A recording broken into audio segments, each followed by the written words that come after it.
We got a brand new recruiter who is starting this week. And so Katie onboarded her this morning, and yeah, and we're actually in the process of actually hiring an assistant, an office assistant for our Mesa location as well. And so I figured today was a great opportunity to talk about office people, because who in here has an office person or wants to hire an office person, or who wants your office person to be better and to grow the business? So today we're going to talk about a little bit of all those things. If you don't have an office person, we're going to talk about hiring a virtual assistant as your first office person, when to do that, how to do that. In fact, I'll give you a training on how to do that. That's going to cost you absolutely $0. Some of you guys have used it before. If you haven't, I'll show you. Whether you're in the paid coaching group or not, you can have access to this training. Yeah. And then the next level of people I'll be talking to are people who want to hire an office assistant, like someone who actually sits in your office, or someone who's going to be talking to your clients and talking to your cleaners and talking to applicants and talking to prospects. And so I'll be talking about when to hire them, most importantly. And the when is probably the most important thing. It is the most important thing. And there's two sets. There's the skill sets of it, and then there's the money of it. And so I'll talk about both skills and money of when to hire an office person. Okay, definitely want to be on. You want to be here for that one. And once you actually hire this office person, then how do you train them? What do they do? There's a lot of tasks that they can do, but what is the highest and best use of their time? What should they be doing? So we're talking about that. I'll be showing you, I'll be giving you guys the priorities of like the people that they will give attention to in your business. So we're going to prioritize applicants, prospects. We're going to prioritize clients and cleaners. And so you guys know which one of these avatars do you want them to have their attention on? Very, very important. And once you understand what their attention's on, then the duties and tasks become a little bit simpler. Then we're talking about pay. This is probably the biggest question I get about pay. I want to pay my cleaners more, or excuse me, I want to pay my office person $1 bazillion, and my business makes $0. My favorite thing. How much should you pay your office person? And so the pay, we'll talk about what the hourly will be. We'll talk about bonuses, and we'll talk about responsibilities that goes with pay. And then probably the most important thing, which very few people are going to be at this stage right now, but this is where you want to get to, is like, how do you actually grow an office person so they can actually grow the business without needing you? And so I'll be sharing with you guys the framework of exactly how to do that. And it is the highest leverage skill that you will get, which means that it's also the most challenging skill that you will ever have to learn. Katie sent me a podcast yesterday by Alex, and it was a great podcast. So referring to Alex Hermosi, if you guys are familiar with just the term Alex. So Alex Hermosi, Katie sent me a podcast by him, and it was I don't remember the title of it, but I think there's like 11 or 12 things that he talked about inside there. And almost everything had an underlying principle of like, there is no such thing as something for nothing. Like, if you want greatness, be prepared to do things that other people are not willing to do. If you want to be able to have a business that has money profit and gives you time profit, you must be willing to do you must be able to learn the skill sets in order for you to learn how the business makes money, and then for you to learn to be able to have other people make money for you. And there's a period of looking stupid, looking silly, losing money, losing status, in order for you to achieve those skill sets. And so the only way you learn is by making mistakes. So learning, like you will never learn from watching this Zoom call, or if you're listening to this as a podcast, you'll never learn anything from consuming. Consumption, though, it can be a step towards learning, but it's never learning on its own. Because you could consume this call live or via podcast, and you could take one of these concepts I'm about to share with you, and you could implement it. And when you implement it, you will get feedback. And that feedback will allow you to have the experience of saying, whoa, that shit didn't work. But it worked for Logan, why didn't it work for me? And this is where you have to understand that, like, this is normal. Because it worked for me, because you didn't do it exactly how I did it. And so understand that that's why this is so challenging, because it's a nuanced game. It's not a like do this, do this, do this. It's do this, but then you have to, but there's also little nuances to it that you only learn by doing. And so if your initial response is, well, it didn't work, Logan was wrong, versus like, well, Logan got to work, what am I doing wrong? Then you do it again, and you take the feedback you got and you say, Lo, let me just try this. Let me try this. Or you just go to the source. Like if for all you guys who are in coaching as an example, this is easy for you. Like Julia this morning, she can ask me 1,000 questions and I can be like, yeah, I understand why you did that. And let me just give you the context that I couldn't share with you in this little bite-sized blip on a podcast or on a live call or through a training as an example. And so if you guys want to learn, it's going to be by you making mistakes. It's by you doing the thing, not the first time, not the second time, the third time getting the result you're looking for, but it might be the 5th, 10th, 15th, 20th time, right? Yeah. And so it's a requirement. It's a requirement. Inside the video, Alex said something really good. I think this might resonate with all you guys too, because it definitely resonated with me. And he drew a little line of like, here's where I'm in, here's where I'm at. Here's where I want to be. This is me. This is me. This is happy. Smiley face. Happy, freedom, all the things. He's like, there's like little steps along the way. Steps. He's like, in the beginning when I was naive, I wanted to do this. I wanted to skip the steps. He's like, and I think most entrepreneurs are that way. They want to skip they want to skip this. Because what happens is they take one step here and then all of a sudden there's nothing left. Like there's another step over here and they end up falling. And they have to get back up and then go back to the beginning and they gotta build that step. And those steps are analogies for skills. And so like, okay, I know how to clean. You have one skill on this step towards your freedom over here, right? Towards here. And then all of a sudden then you take a next step and you're like, oh, and you fall because you don't know how to market. Like, actually, I realize I don't know how to get clients. And then so you have to take the time to build that step, which is the marketing skill. And then all of a sudden you're like, okay, now I can clean and now I can market. All right, now I'm gonna go right to happiness. And you take another step and you fall. And you're like, shit. And you get back up, you go back to the beginning. You have to continue to make sure that your fulfillment is good. So your cleaning is good. You gotta make sure your marketing is good. And then you gotta build the next skill. You gotta build the next step, which is sales. And that's your next step is sales. So now you can clean. Now you can market. And now you can sell. You're like, all right, I'm about to be happy. You take another step and you fall. You're like, shit. I was so close this time. I was so close. You get back up and you go back to the beginning. Cleaning, marketing, selling. And now you realize that the next step you're missing is hiring. So, okay, now we got to hire. So you hire people and they come in and all of a sudden you give them cleans and the clients like them. Sometimes even more than you. And you're like, oh my God, this is it. I'm going to do it. And then you're like, I'm going to be happy and take another step and you fall because the cleaners don't stay. Like, what? Why aren't they staying? And then you got to go back to the beginning. You got to do it again. And then you got to figure out the next step, which is retaining cleaners. So it's hiring and then retaining cleaners. And you're like, okay, now I got it. Now I'm going to be happy. And you can see it. You can see the freedom. You can market, you can sell, and you can hire and retain clients and retain cleaners. And then you're like, I work all day long. I have no time for anything else. Okay, now I've got to hire an office person. They gotta do the do. And then you take a step and you fall. And you got to build that skill set of hiring an office person and training them and retaining them. And so that's what we're gonna talk about today. Like that's the step, guys. And that actually is the step that actually gets you really close to freedom. If you have followed the other steps of marketing, sales, hiring, retaining cleaners, and then hiring, training, and retaining office staff, then you actually really can get to the other side where you are happy and you have both time freedom. Well, I should say you're gonna be happy. Because some people are just going to be bad no matter what. Some people are mad no matter how much money they have, no matter how much time they have. They just mad because they just mad people.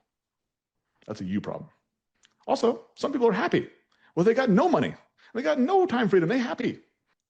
They're just happy people.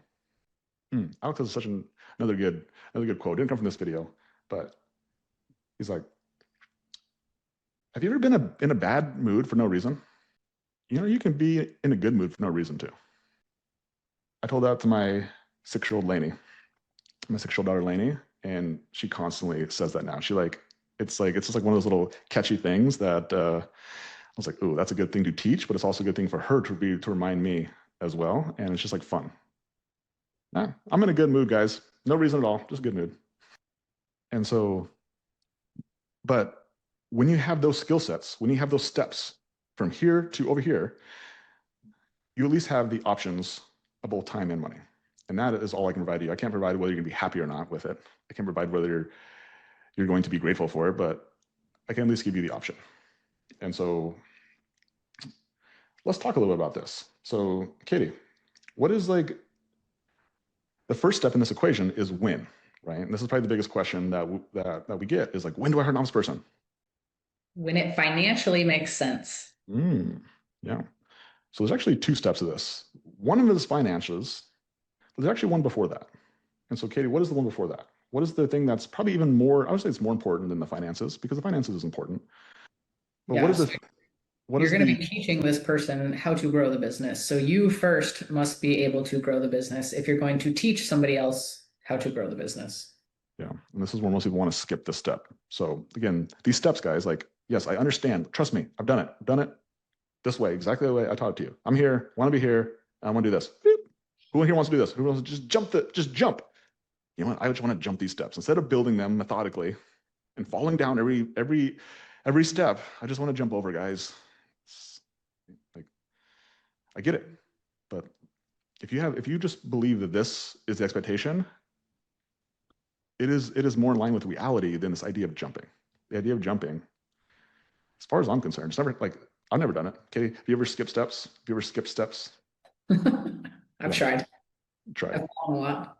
Yeah. Did you ever stay on the other side? What do you mean stay on the other side? Did you stay over here after you skip the steps? No. Yeah, always got to go back. And so this is the part that disqualifies most people from hiring an ops person is like, you have not grown your business yet. You do not have the skill sets to grow the business. And so how do you know? This is the next question. Like, how do you know? You have evidence. Okay. If you've grown the business to $20,000 a month, that is not evidence that you've grown the business. Like, honestly, in this business, I've seen people who have 0 marketing, sales, and hiring skills get the business to $20,000 a month. 20 to 40, if you've grown business from 20 to 40 as you being the only person in the office, you're on track. You're learning the skill sets. You're learning. Once you've got the business to $60,000 a month, then you have evidence that you have grown this thing. You know what's required from how to get clients, how to get cleaners, that you can teach somebody else how to then go get clients and cleaners. Now, let me be clear.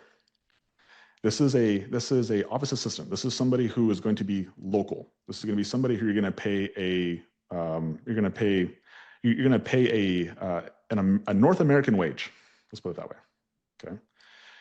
Now, Katie, when should somebody hire a virtual assistant? So this is going to be different. This is going to be basically the first office person that somebody actually hires. They recommend. Like, at what point should they hire a virtual assistant? Yesterday. Yeah. So a virtual assistant is somebody you hire almost right away. Like, even when you're in the field, if anybody's on here who's just in the field still, I would hire a virtual assistant right away. Why? So they can help you. Yeah. Yeah. Because a virtual assistant will teach you. It will start to teach you how to teach things that you actually know how to do, like task-based work, invoicing, following with customers, things that take a lot of time. Also, the rate at which you can pay a virtual assistant, $90 to $100 a week, like financially for any business, it makes sense for how much time they take off your plate. Like, they can literally give you probably 20 to 30 hours back for less than $100, which if you value your hourly rate at least $5 an hour, it's a good investment right away. So why it's always the first office person that you hire is a virtual assistant. Okay. Now, an office assistant, somebody who's going to sit next to you, who's going to talk to clients, sell, hire, you have shown evidence at $60,000 a month. If you can get the business $6,000 a month with just you and a virtual assistant in the office, you have the skills. And just as a reference point, I have people on here right now, Jacinta being one of them, only office person and virtual assistant. Jacinta, you can put in the chat what you did the last couple months, but it's over $80,000 a month. Our office staff in Mesa, we have one office person right now, and we have one virtual assistant, and we did over 70,000. Alaya, when she was in Bozeman, she ran the whole thing by herself with one virtual assistant and was doing over 100,000. Okay. So like, if you're like, I can't do it all myself, Jacinta did $82,000 stuff by herself with one virtual assistant in the office. Okay. So like, this is the belief that I get from the people who I coach is like, I need help. Yes, you do. You need to get better. That's the help you need. You need to get better. You need to become more efficient. Because the reason that the reason that you suck is because you're inefficient. And so for you to hire somebody else, they're also going to be inefficient. And having two inefficient people doesn't make one efficient person. That, although the math, right? It's math. It's almost like girl math. Oh, I went to the store and I saved 20% off everything. Yeah, but you still spent 80% more money than if you didn't go to the store. So when to hire an office person, being very, very clear. Virtual assistant, immediately, right away. For less than $100 a week, you can have somebody who's going to take 40 hours of your time back from you. It's such a good investment, right away. A North American office person. I say that because there's lots of Canadians on here as well. Canadians, Americans, North Americans. If you're going to hire a North American office person, $60,000 a month shows that you have the skills.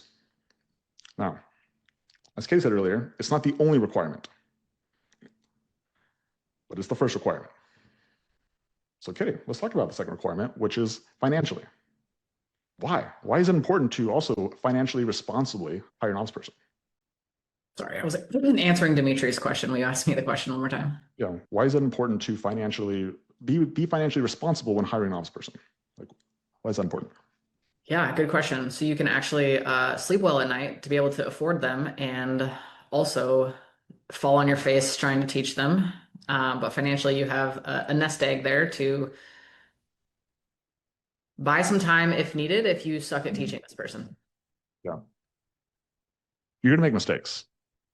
You're going to be bad at teaching, which means that you're going to make mistakes. You're going to lose money. It's going to cost you. It's going to decrease the amount of money you're making when you hire an office person in the beginning. And it's not because of them, it's because of you. Make sure you understand that.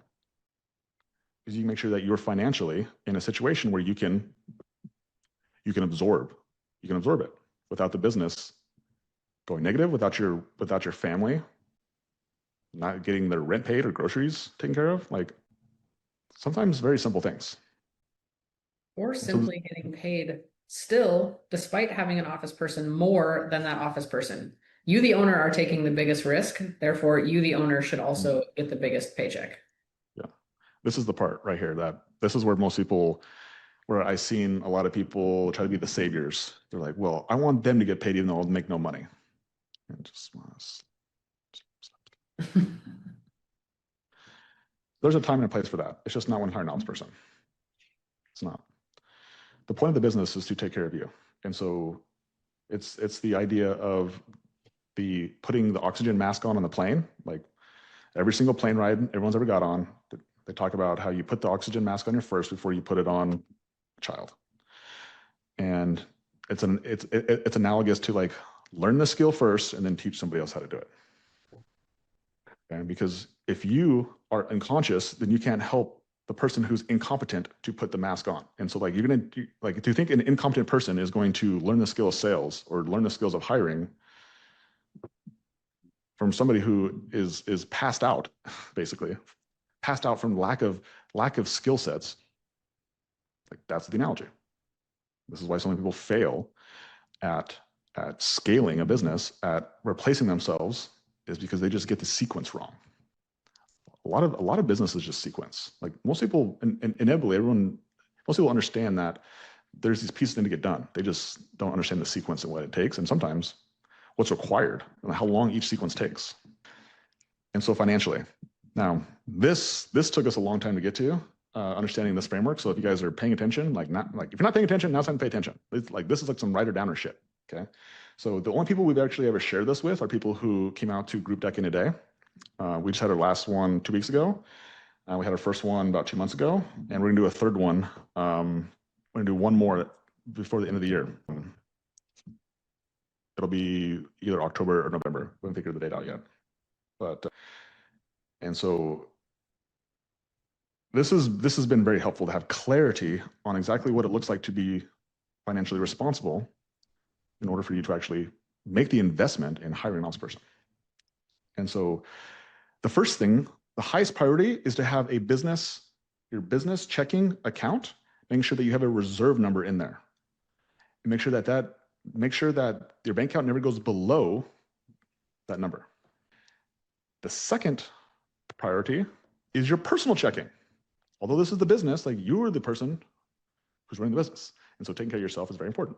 So you need to have a personal checking reserve number that your personal checking account never goes below. The third milestone, in order for you to be financially responsible, in order to hire an ops person, is that if you have any interest accruing debt that is over 10%, having a balance of $0 is a milestone in order for you to hire an ops person. And then the fourth one is personal savings. When you understand, when you know what your personal savings number is that you can live off for the next 6 months without making another dollar, once you have that number inside your personal savings, then you have met all 4 requirements in order to be financially responsible, in order to invest back into your business to hire an ops person. And if you guys actually take that template that I just shared with you, and you actually follow it step by step, not trying to skip steps, not trying to jump steps. If your business is actually doing $60,000 a month, and you're the only person in the office, and you have clarity on what your business checking reserves are, your personal checking reserves are, you know how much debt that you need to pay off, and you understand what your personal savings security number is, you can take care of yourself very, very fast. Because a solo person in the office making $60,000 a month in a cleaning business, like you can actually make some money. You can make some money, you're just not gonna have time freedom, which is the reason why people want to hire somebody is because they have no time. Or they just are tired of doing all the hard things like getting told no, dealing with the schedule, having clients yell at you, right?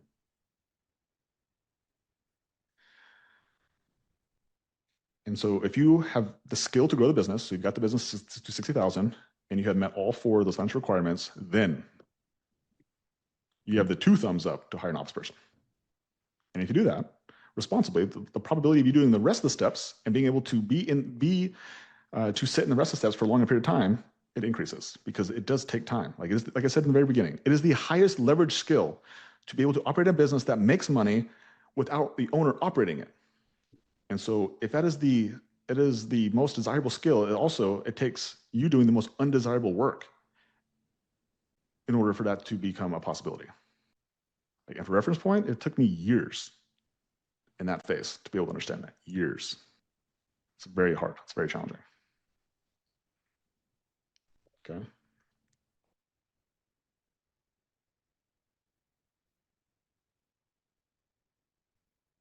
Okay. So, step number 1. To our Go High level to see how many office staff we've actually been through and how many we hired before we should have. Super cool data here. So we hired 4 people before we should have. So we were not masters of our own personal business. We did not have the business reserves. We did not have the personal reserves. We did not have a balance of 0 with debt over 10%. And we did not have a personal savings. Now, those 4 people are no longer with us, not a single one of them. And it's not because they weren't the person for the job, but it was because their teacher was not ready to actually teach them and hold them accountable to the standards of the job. We have gone through 13 office staff in the 5 years that we've been in business with Bozeman 5-Star Cleaning. This includes office staff that we've brought into Mesa. But just for reference, just like cleaners, you don't know how to onboard these people. You don't know how to train these people in the beginning. So you learn. And the next person gets a better opportunity and a better onboarding process, and you become a better teacher, so they get a better experience overall. So the likelihood that the second person, third person, fourth person, 13th person, 14th person sticks drastically goes up, not because they're not skillful at what they're being asked to do, but it's because their leader gets better at teaching them, and not only teaching them, but holding them accountable to what they should be doing on a day-to-day basis. Really good. It's really good. Yeah. And so Kay said it really well. It's like the reason that we're able to figure out this system now is because we did it wrong so many times before. Back to the making mistakes thing. Like we wasted lots of money, lots of time. And so now we have a better template, and we also coach other people how to do it. And so we know more now. And so you can do the same thing we did, is you can make the mistakes on your own, or you can use this framework and increase the probability that when you do hire an office person, they'll stick because you are ready as a leader. Because again, this is not about them, it's about you. And so let's actually talk about when you do bring this office person on, how to train them. Back to like you being ready. It's you having clarity. And so if we bring an office person into the business, what we're paying for is their attention. So where do we want them to put their attention at? And so we really have 4 main avatars inside the business that we really want them paying attention to. We have prospects. These are people who have not done business with you. We have applicants. These are people who are not currently employed with you. We have clients, which are people who are currently giving you money. And we have cleaners. These are people who are producing revenue for you. And so when we understand that those are the 4 people the 4 avatars that we want this office person to give attention to, which one do we prioritize? Again, from doing this now, wrong a few times, right a couple times, Katie, which one is the highest priority for a new office person to come in? Like what is the highest priority? Prospects. Prospects, right? Which are people who have not done business with you before. Why, Katie? Because we want them to do business with us. Yeah. And so, because honestly, it's just a volume game. Like this is where you're going to spend this is where the most attention is spent, is on getting new clients. And having somebody dedicated towards that, having their attention on that, you will see, as long as you have a good marketing and sales system already, and you're just adding to this, you'll see a huge ROI, return on investment, on an office person whose attention is focused on prospects, which means outgoing phone calls, incoming phone calls, scheduled phone calls, follow-up phone calls, sending email blasts, not email, sending text message blasts, following up with text message blasts. Like if you have a person who's dedicated to that, and you already have a good marketing and sales system, your business will grow. It's an input, right? And so that is the number 1 priority. The number 2 priority is what, Katie? Applicants. Applicants. Why? Because we need cleaners to be able to fulfill prospects' cleans. The only way a home cleaning business generates revenue is by cleaning. And the only people who are cleaning are cleaners, not you, Miss or Mr. Owner, the cleaners. And so being able to find find applicants who fit within your values and within your standards for what you need for your team is challenging. To think that it's easy will leave you feeling, I think this is an expectation problem that I see most people, is they think that people should just want for you to be able to give them money. And it's not the case. It's very hard. It's very challenging. You have to actually go through a lot of people in order for you to find the right type of person, the star, someone who resonates with wanting to serve, someone who's willing to take accountability, someone who's actually reliable. It takes a lot of work. And so you want this ops person's attention on applicants, interviews, onboardings, paperwork, selling them on the vision, getting them up to speed, getting them inside apps. Okay. That's priority number 2.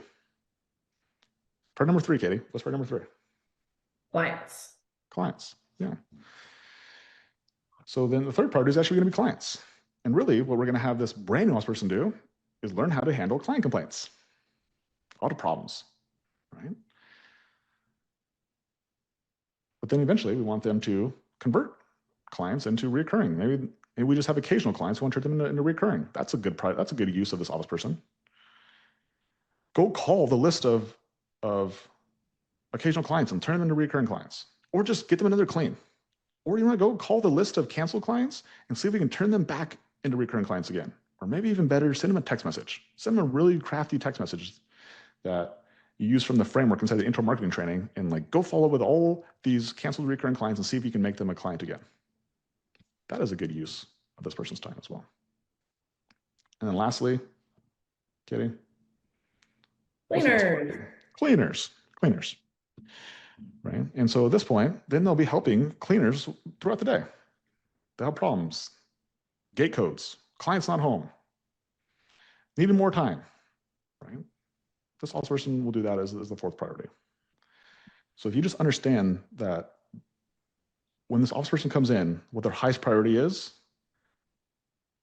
you can be a better teacher, because instead of having given them all four of those things, you give them just the highest priority first. Just have them learn how to bring prospects into your business and turn those prospects into clients. Because if they can do that skill, it is important, but it is also the highest skill out of all four of those skills. It's the highest skill, which means it requires the most coaching, the most training, the most work. If that person can acquire that skill of being able to turn prospects into clients, it's a domino skill. It will knock down the rest of them. And that's why it's the most important one. So why we start with that one first. Okay. Okay. Now let's talk about how to pay the person. So now we have them in the office. We're having them do sales first, and then we're going to have them do applicants, and then we're going to have them talk to clients and cleaners. How much do we pay them? Okay, how much should we pay them? All the monies? None of the monies? We should have them work for free, probably, right? What should we do? Well, they don't know anything, and they're very valuable, and we don't even know their skill set, but they're very valuable, so we must pay them a lot. Exactly. So we've done a lot of fancy things over the years, and now we realize that it's just the basics. And so a base hourly rate to start with, that is it.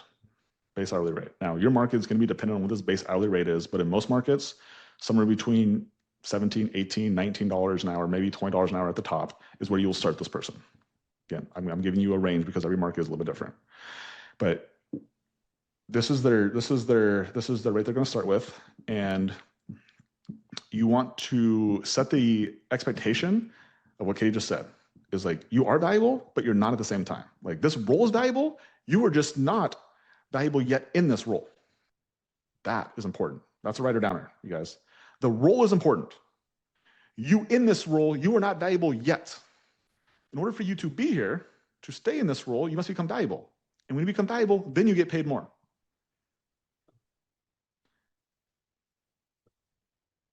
Okay. So with this office person, you're going to teach them the domino skill, like I said earlier, which is sales. I've never seen an office person who didn't learn sales, who couldn't learn hiring, who couldn't learn how to handle client complaints, who couldn't learn how to talk to cleaners, couldn't learn how to sell cleaners on showing up. And so if this person actually can produce revenue, they actually can turn prospects into clients. After about 30 to 60 days, you will give them an hourly raise. So you move it from, let's say, an example, you start them at $18 an hour, then you will give them a $20, you'll move them up to $20 an hour. You started them at 20, move them to 22. Started at 19, move them to 21. Started at 17, move to 19. I'd say about a $2 an hour raise is a good range after those first 30 to 69, those first 30 to 60 days. As they're like, hey, I see you can produce revenue. You actually now are becoming more valuable. And then the next bonus we're going to give them is actually not going to be an hourly wage.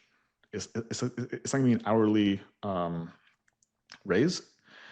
It's going to be aligned directly with what the business wants. And so most businesses in here are wanting to grow revenue. And so you're going to align the office person with the same goal as you as the business, is you want them to grow revenue. And so giving them a weekly revenue bonus on top of their hourly we have found to work very, very well. And so as an example, a weekly revenue bonus, we have actually been giving 2 weekly revenue bonuses. And the first one is $100 and the second one is $200. Now, I'll give you the example of Mesa 5-star cleaning as an example, which we'll get to here shortly.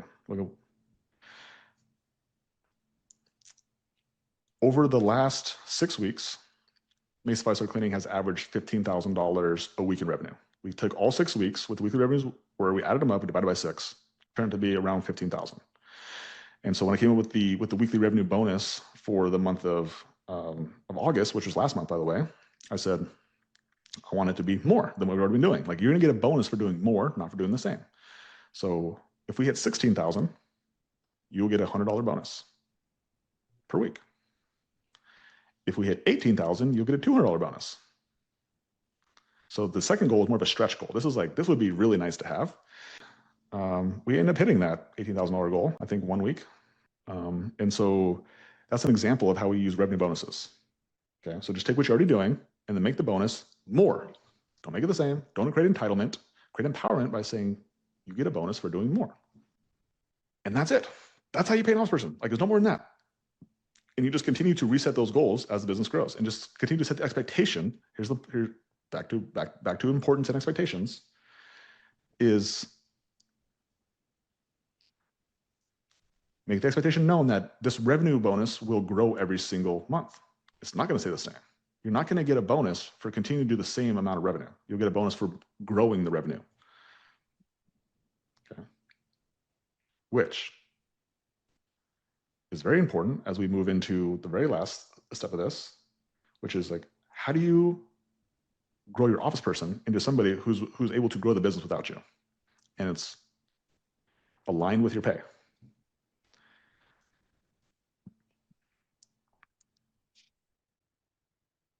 You empower them to make decisions. You let them make mistakes.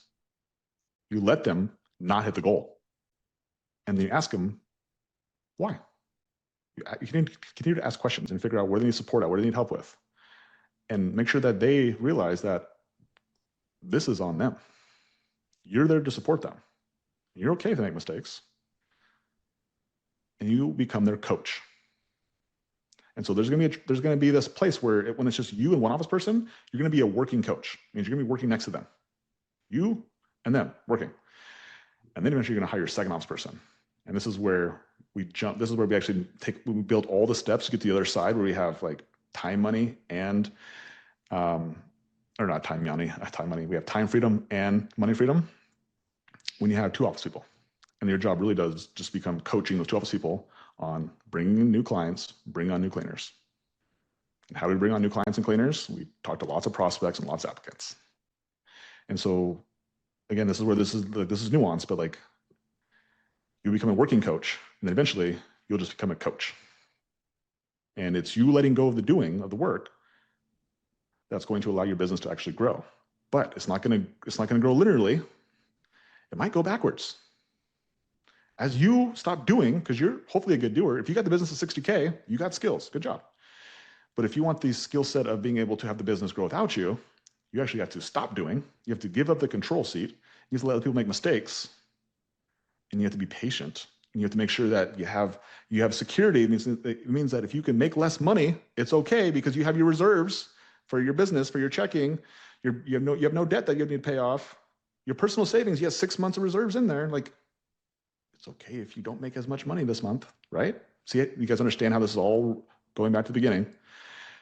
If you just stick in this game long enough, if you just sit in a seat of not doing and coaching, you'll eventually learn. But it's going to take a lot of mistakes.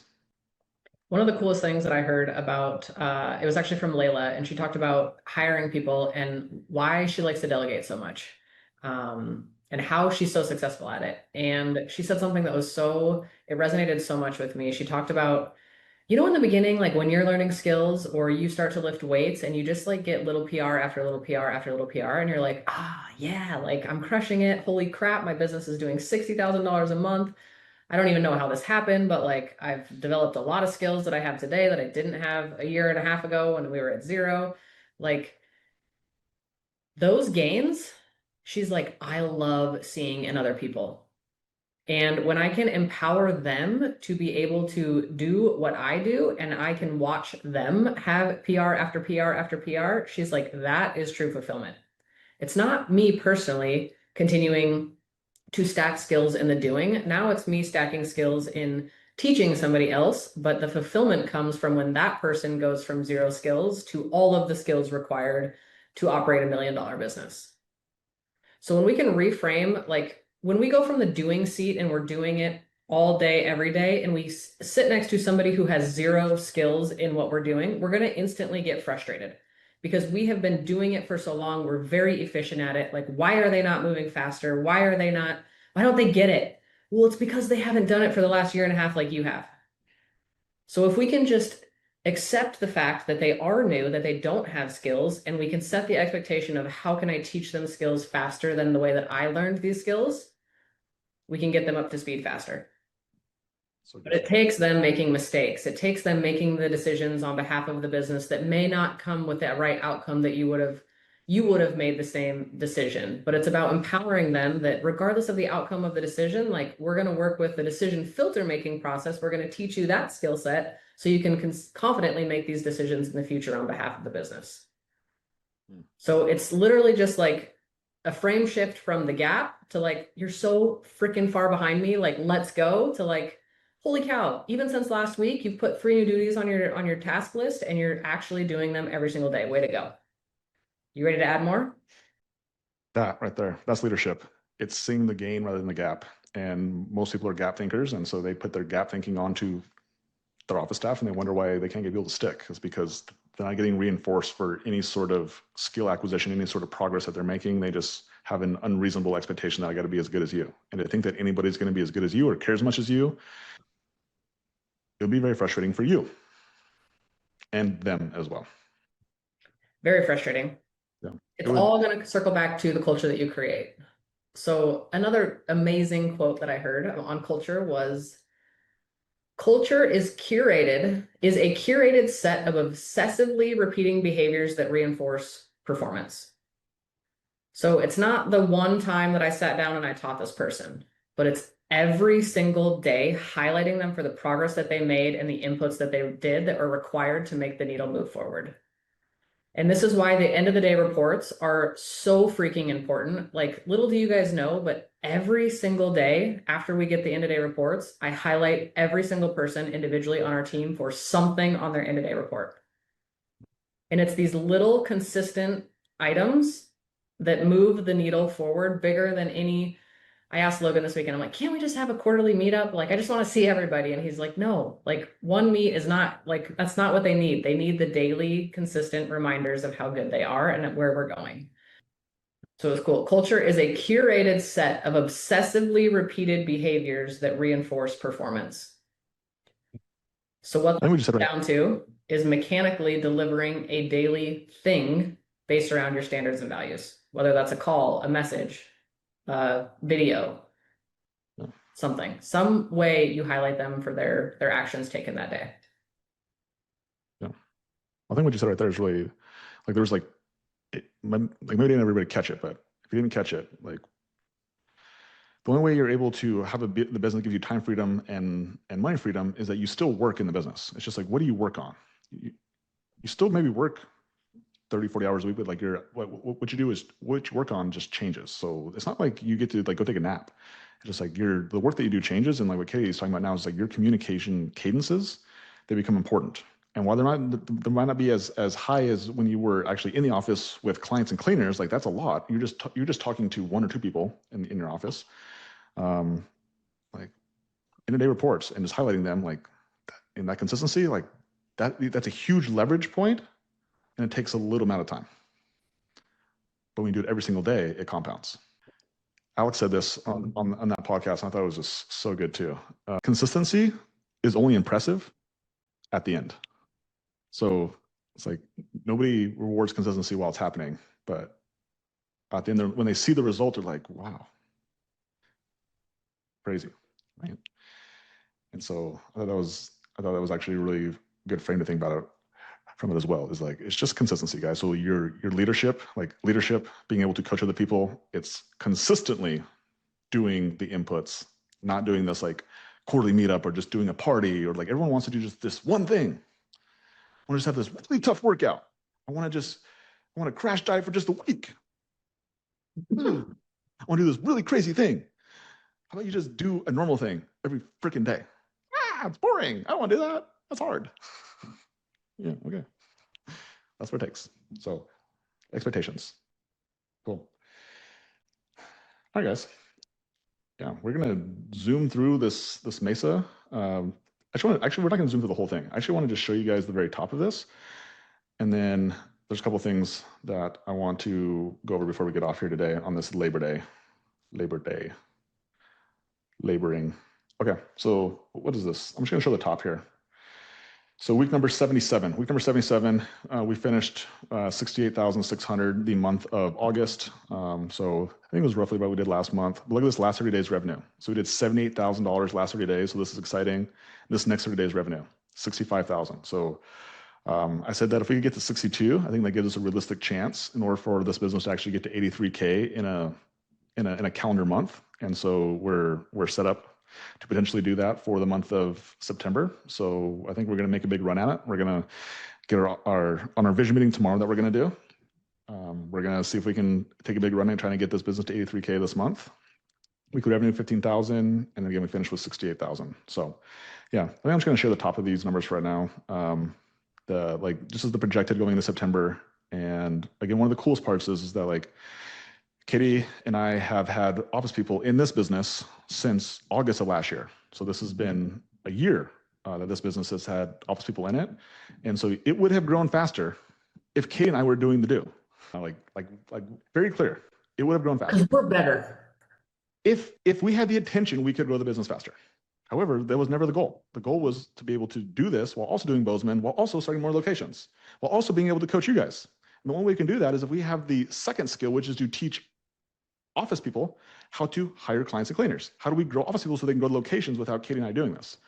And so if you guys just look at what Katie and I are doing from a standpoint of like, that's the skill set, guys, like that's the skill. You also need that skill, but you don't need to teach thousands of cleaning business owners. You just need to teach 1 to 2 office people. That's it. It is so much easier to teach 2 people rather than teach hundreds of people. Trust me, teaching hundreds of people how to grow a cleaning business is difficult. Teaching 1 or 2 is simpler. It's not easy, it's simpler, because your attention is focused on 1 or 2 things. It's only done if you've learned the skill first. And this is the part that most people want to skip, is you learning the skill. And so this is exactly the reason that when people apply for coaching, we tell everybody no who's below $10,000 a month.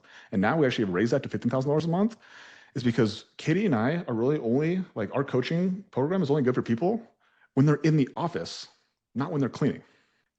And instead of you hiring an office person at $20,000 a month or $4,000 a month, which is what most people do, like pay for coaching, pay for this skill set that will then give you the ability to teach forever.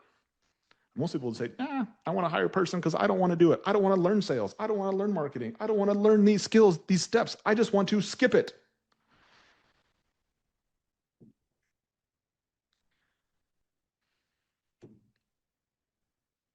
That's what happens. You always got to go back. Always got to go back. Yeah, so a lot of you guys in here are inside the coaching program. Someone like Julia, Marie, and Jacinta, Lucas, Jocelyn, right? A lot of you guys are already in one coaching program. That's what you guys are doing. Like, you guys are paying for a skill set that eventually, when you want to stop paying for coaching, you have the skill set that you can do without Katie and Logan or Lucas or whoever's coaching you. Like that's the ultimate reason. That's the ultimate freedom, is skills. And so, like, use that money to acquire skills. That's what, if you listen to Alex talk at all, like, he'll talk about his highest ROI has always been in skills, always. And actually, it took me a long time to understand that, because I actually fought Alex on that. Like, not fought him personally, but just like, I was like, well, real estate actually is the best asset. And so we actually spent a lot of money in real estate, and I don't regret it, because it got us to here. However, my advice to anybody moving forward is, like, don't buy real estate, buy skills, increase your income, because when you increase your skill sets to the point where you're making so much money, then it becomes forced upon you to start buying assets like real estate to, like, as an example, save on taxes. Then it makes more sense. And when he talks about skill acquisition and skill development in this sense, like, I just want everybody to be really clear that the vehicle of the cleaning business is how you develop your skills. Correct. Anything that you don't want to do in the cleaning business, you should go do, and you should go master, and then you should go teach somebody how to do it. Yeah. Like the skills that business in general, but we are all in the vehicle of the cleaning business that we can actually develop by growing and scaling this business. Is the ROI is it's way better than any real estate will ever pay you. Yeah. Or putting money in the stock market and S&P or any other stuff. Like your highest, the biggest ROI you will get on your money is investing in your skills. 100%. So cool. All right, guys. Well, thank you guys for showing up today on Labor Day. Hopefully you guys got some value from the office person. Did you guys get value from the office people? The 4 or 5 steps that are required to hire an office person? Yeah, that's the blueprint to give you the freedom, right? That's the blueprint. And so if you guys are inside the one-on-one coaching program, awesome. For all you guys who are not inside the coaching program, the price is going up. Katie and I are full. We brought in our 3rd coach. Lucas is now coaching. And now that we got to pay Lucas money, Katie and I aren't taking a cut, guys. Sorry about that. We ain't taking a cut. So current clients, don't worry. Your prices are not going up. New people's price is going up. And it's going up on September 12th. So there's 2 weeks. So if you guys are not inside the coaching program, you have 2 weeks to make a decision. Pay less, get more, or eventually just pay more and get more. Either way is a good deal. You'll just get a much better deal. Also, if some of you guys haven't seen, this weekend I just went mad scientist and I just started updating everything inside the modules. So you guys will see lots of new things in there. And I'll probably make the announcement on Wednesday of all the things I end up updating. But yeah, lots of new updates, new snapshot. Everything is as of August 2025. Everything's as new as we possibly can get. So system is better. Everything's better. And so to reflect the value of the system, the price has got to go up. So again, for new people only, existing clients, you guys are good. You guys are good. So and outside of that, yeah, just appreciate you guys for showing up to this call and yeah, giving us value by showing up and allowing us to hopefully help you guys. And whether you're just starting the business, whether you're doing $10,000, $20,000 a month, whether you're doing 40, 60, whether you're doing 80, whether you're doing over $100,000 a month. My goal is to try to figure out how to give value to every single stage on this call. And at the end of the day, I can only give you information, but then for you to actually learn it and for you to become valuable, like be able to implement it. And hopefully I can also influence you enough to go take action and do it and be okay with making mistakes. And in fact, you will get more status from somebody like me and Katie, people that hopefully you guys respect our opinion. Like you'll get more admiration from us by going out there and failing over and over again than by you being cautious and being like, oh, well, I don't have all the information. I just will sit and wait back. Like you will get way more status from Katie and I to go out, make mistakes, go mess some stuff up than sitting back and waiting. Go try. So I value the person who's willing to just take action on little information and saying, I believe that my intention is right. I want to help people. I'm at the end of what I know. Time to go learn. Let's go. Appreciate you guys. Labor Day. We were laboring today. For everybody inside the coaching program, be on the call on Wednesday. Also, we're going to do a deck in a day call on Thursday. I'll probably announce that more on Wednesday. But yeah, be on the coaching call on Wednesday. Got some announcements. We'll be releasing, not releasing, just sharing all the new updates so that we guys are aware of all the things that are updated in order to access them inside the coaching program. And for you guys who are not inside the coaching program, thank you guys for showing up. If you're not inside the school community, make sure you guys in the school community, you can watch, excuse me, all the replays inside there. Yeah, thank you guys as well.